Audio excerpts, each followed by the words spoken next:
సూర్యుడు ఉదయించు వేళ ఇలలో ఆనందమే,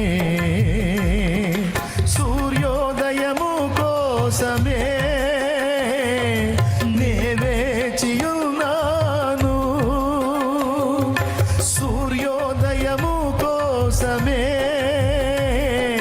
నే వేచియున్నాను. యేసయ్య రావా కొనిపోవ నన్ను, యేసయ్య రావా కొనిపోవ నన్ను, ఇలలో నీవే నాకు. యేసయ్య రావా కొనిపోవ నన్ను, ఇలలో నీవే నాకు.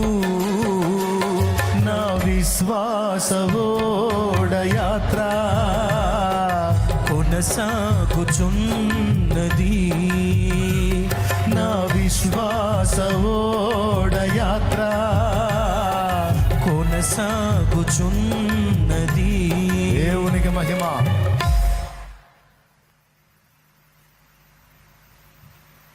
నేను కట్టుకున్న భార్యకి, నా అనుకున్న వాళ్ళకి, అందరికీ కూడా ఎప్పుడో చెప్పాను నేను ఈ మాట, నా మీద ఆనుకోవద్దు, నా మీద ఆనుకుంటే మోసపోతారు. ఎందుకంటే నేను నా చేతుల్లో లేను, నేను ఆయన చేతుల్లో ఉన్నా. ఆయన ఎటు తిప్పితే అటు తిరుగుతా. పూర్తిగా నా మీద డిపెండ్ అయితే బిస్మిల్లా అవుతారు, జాగ్రత్త అని ముందే చెప్పా. దేవునికి స్తోత్రం, హల్లెలూయా. వెంబడించే విశ్వాసులకు కూడా అదే చెప్పాను నేను. నువ్వుగా దేవునితో కనెక్టింగ్ ఏర్పాటు చేసుకో. దేవునితో నేను కన్న బిడ్డలకు కూడా చెప్పా, ఏయ్ నానున్నాడు, నాన్న చూస్తాడు, నాన్న చేస్తాడు, నానట్ట నానిట్ట కాదు, నానెంతవరకు రా, దేవుడు అవకాశం ఇచ్చినంతవరకు. తర్వాత కాబట్టి ఏ శరీరి కూడా నీకు ఆధారం కాకూడదురా. నరులను ఆశ్రయించి శరీరాలను ఆధారం చేసుకోవద్దు. యెహోవా మీద ఆనుకో, దేవుణ్ణే కలుసుకో, దేవుని వైపే తిరుగు. ఇర్మియా గ్రంథం 17:5 ఏం రాశారు రిఫరెన్సు? నరులను ఆశ్రయించి శరీరం తనకు ఆధారము చేసుకుని యెహోవా మీద నుండి తన ఆత్మను తొలగించుకున్నవాడు శాపగ్రస్తుడు.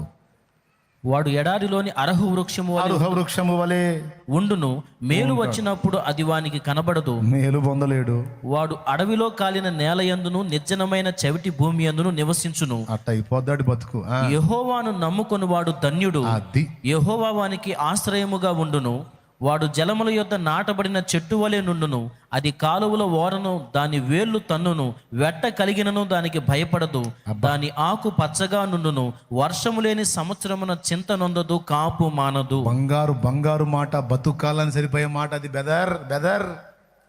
బెదర్ బతుకాలని సరిపోయే మాట.